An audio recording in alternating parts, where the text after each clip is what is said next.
You're born in the 11th century, in Constantinople, Byzantine Empire. Immediately, your father is told you're a girl. He doesn't speak for the rest of the day. He was expecting a boy, and unfortunately, that wasn't you. Still, he accepts you as his. You grow up in a house that is comfortable enough to have marble floors and cold enough in winter to make them miserable. Your family sits somewhere in the middle of Constantinople's endless hierarchy. Noble enough to attend the right ceremonies, obscure enough that nobody particularly notices when you leave them. Your father has a son already. He just wanted more. Your brother gets tutors. He gets military training. He gets taken to meetings and taught what men discuss when women aren't in the room.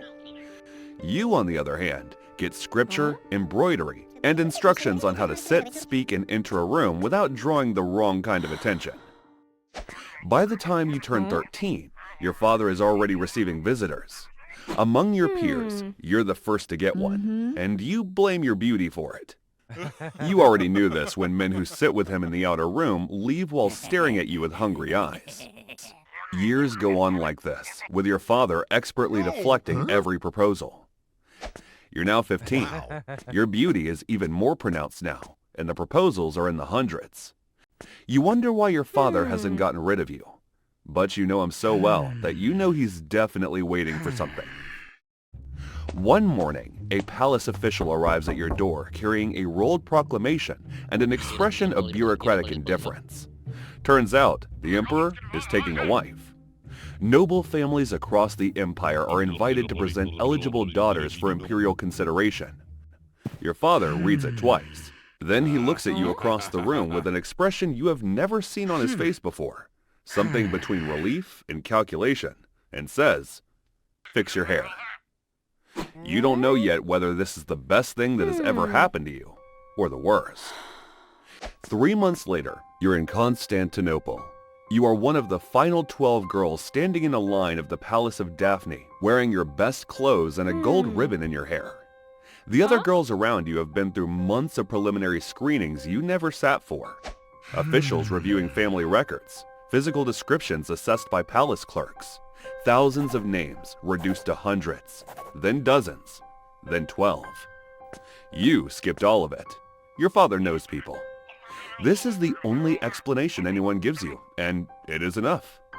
You do not know what to expect as nobody tells you anything. You try to ask one of the other girls, but she ignores you completely. You don't blame her. After all, you're all rivals right now. Then the doors open, and the emperor's mother enters. She moves down the line and stops in front of you. She lifts your chin with 2 fingers, checks your teeth, runs her hands through your hair, and holds the strands against the window light while muttering to the attendant behind her. You just stare straight ahead. She does it with the practiced efficiency of someone who has done this before. One girl is dismissed for a birthmark on her neck, another for a slight asymmetry in her shoulders. You watch them leave, and you keep your face completely still. After she's done, only 9 remain. You're all then led into a side chamber. In the center of the room, you see a table. The table holds bronze calipers, measuring cords, small mirrors, ivory probes, and glass vials. Using the tools, palace maids measure your height, arm span, hip width, and chest. Then they check your skin for blemishes, smell your breath, and finally examine your hands and feet. You pass.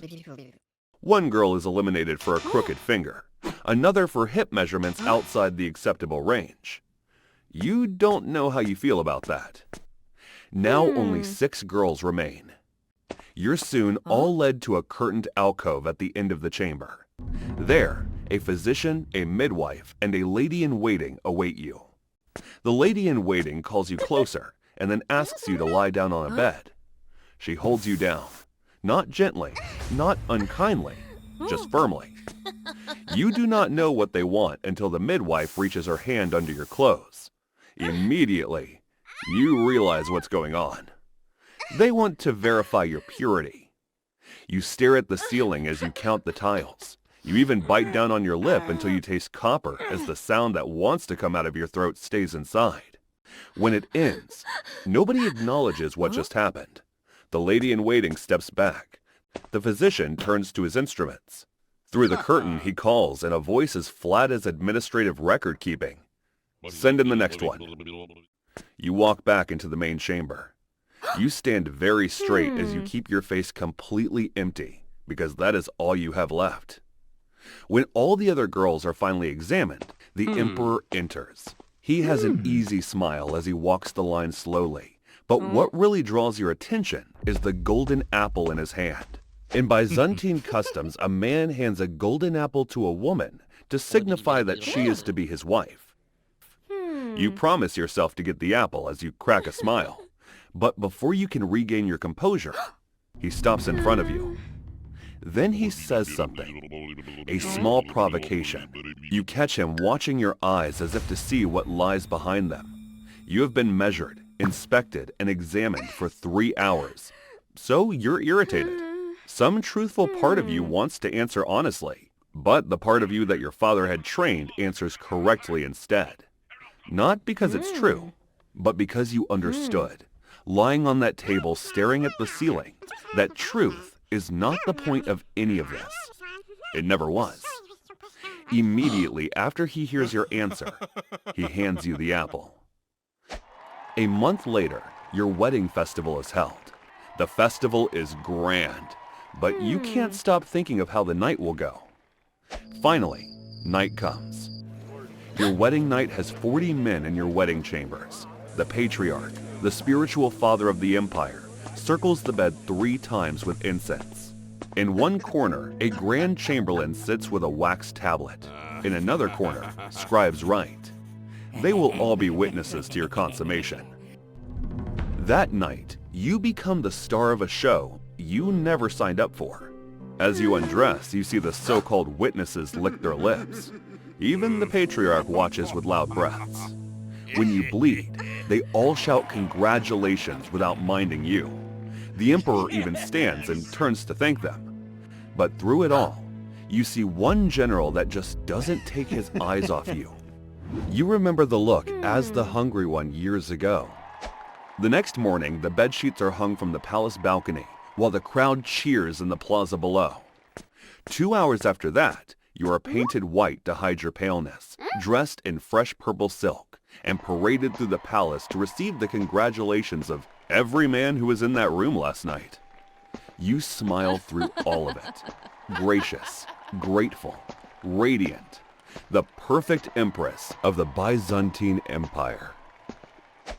Years pass as you turn 18. The truth is, you're still learning what it actually means to be an empress. As a woman, even though you're the empress, you stay in the gynaeconitis, the women's quarters which are far away from the main palace. It is there you receive the wives of court officials in formal audience, while your husband receives their husbands in a different room. You attend banquets separately. You have ladies in waiting who serve you and report on you simultaneously. You also have eunuchs who are your only bridge to anything happening on the other side of the palace. On the outside, it looks like power. From the inside, it looks like a very clean prison cell. With not much to do, you spend your time studying. You study the women who came before you, previous empresses, the ones who played the game perfectly and still end up in convents with shaved heads and no legal identity. The ones who accumulated too much influence had their noses amputated as administrative procedure. You even learn about the empress who blinded her own son, ruled alone, and has been made a saint for it. You read between the lines of every story, and what you find is the same lesson written over and over in different handwriting. Be ordinary and invisible if you want to die a natural death. You make your decision one evening while watching a eunuch carry a message out of your quarters toward the other side of the palace. It is not dramatic, and that's what you want. You will be invisible, quiet, boring. You'll become the least interesting empress Constantinople has ever produced. You will smile at the right moments and defer at the right moments, and give them absolutely nothing to write about. Hopefully, you'll be allowed to die a natural death. You are 20 when the mornings start to feel raw. Not painful, just off. A groggy heaviness that doesn't feel the way tiredness should. You try walking it off. It doesn't walk off. Then one morning, you vomit into a basin, and that seems to signal the midwife as she appears at your door 12 minutes later. She looks at you like someone who already knows the answer before she sees the test question. When she checks you, she finds out you're pregnant. After breaking the news, she does the gender reveal test, the barley and wheat test. She asks you to put your urine over 2 bowls of seeds. They're then planted and watched daily by palace staff who report the germination process to court officials like military intelligence. If wheat sprouts first, it's a girl. If barley sprouts first, it's a boy.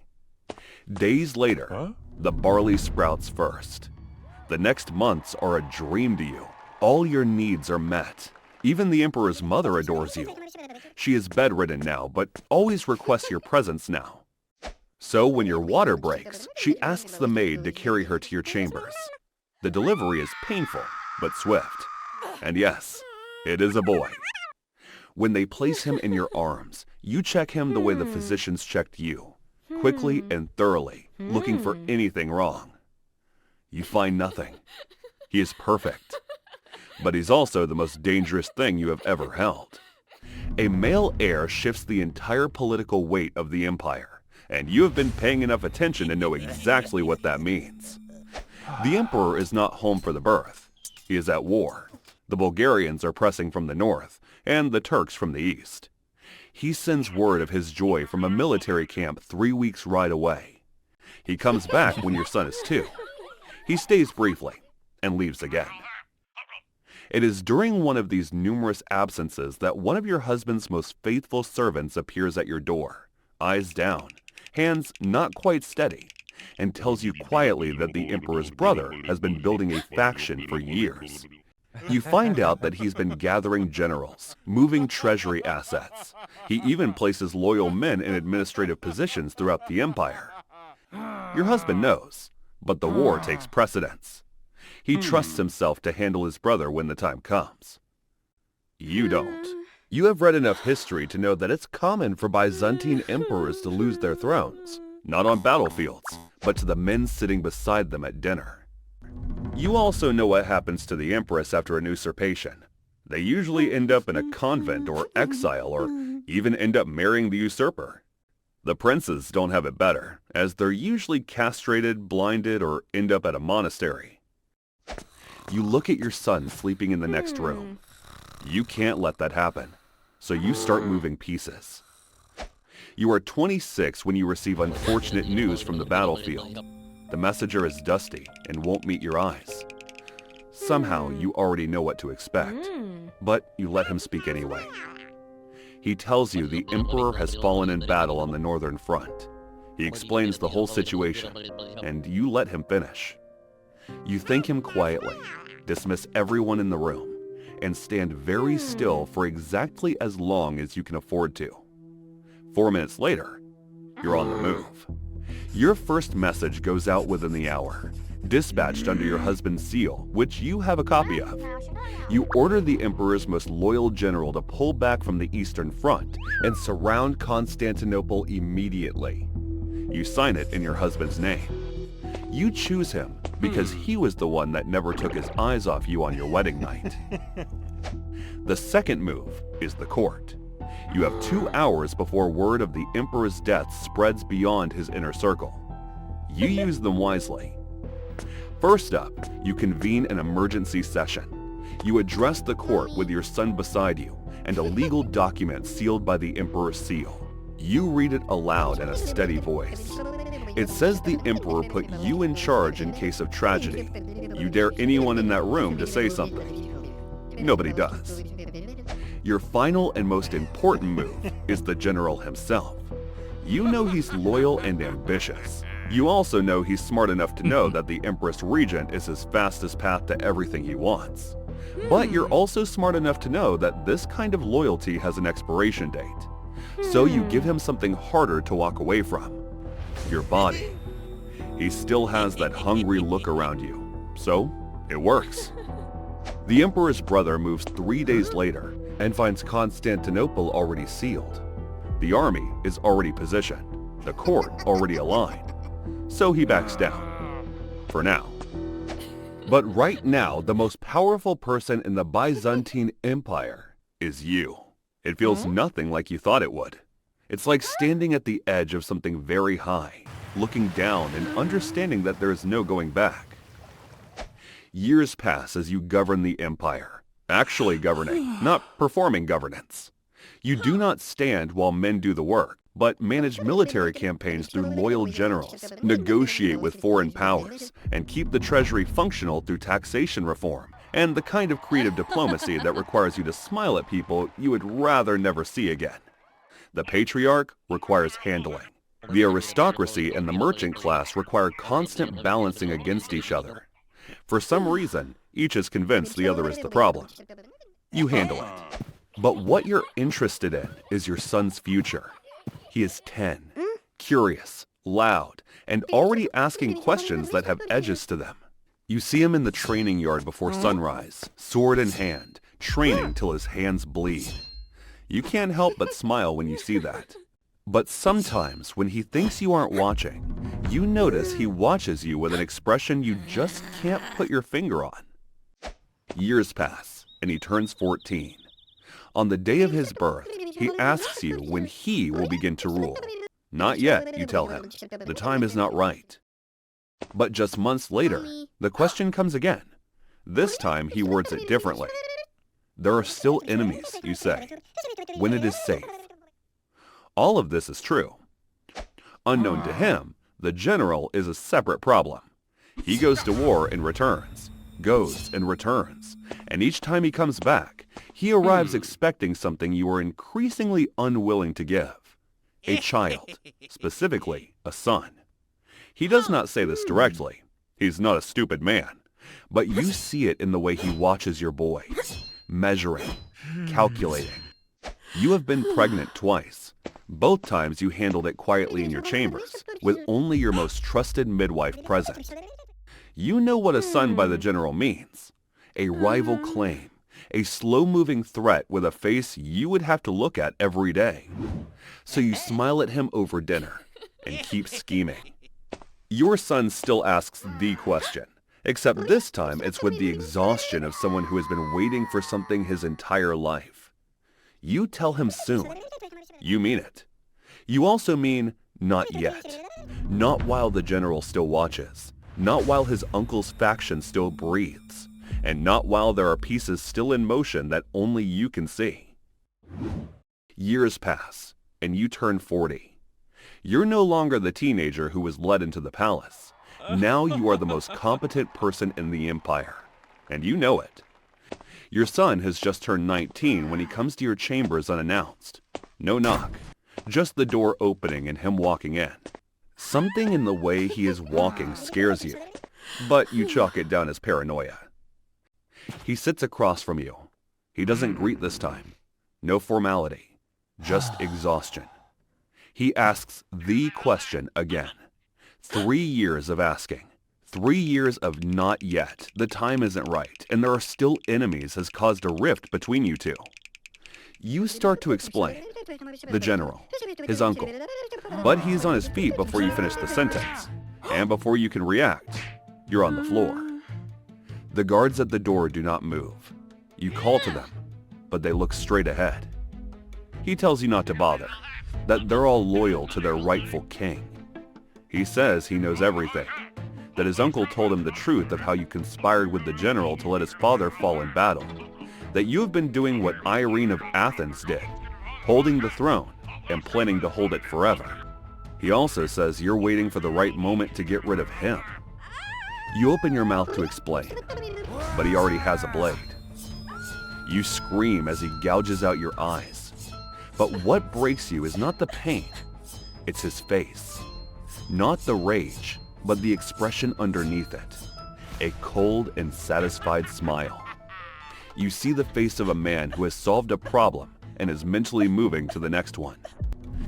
You've looked at that face every day for 19 years. You've held it in a delivery room when it was purple and screaming and entirely dependent on you. And now the last thing you ever see is your son looking at you like you are something he is finally finished with. And it's with this thought that permanent and total darkness envelops you. Everything that happens after that is a blur, or in your case, noise. Your wounds are treated while your chambers are locked, guards posted at all hours. Your son is crowned emperor within the week. You hear the fanfare from the dark of your locked chamber and catch yourself smiling. You're not entirely sure why. At yourself, maybe? At the specific absurdity of having spent 19 years outmaneuvering a general and a brother-in-law, only to be undone by the one person you never once considered a threat. You think that maybe you should have just let him have it at 16. Maybe. Soon, your smile fades, and you sit in the dark and listen to Constantinople breathe. The bells, the harbor, the distant sound of a city that has already moved on without you. And you think, at least it's still standing. That has to be enough. It isn't.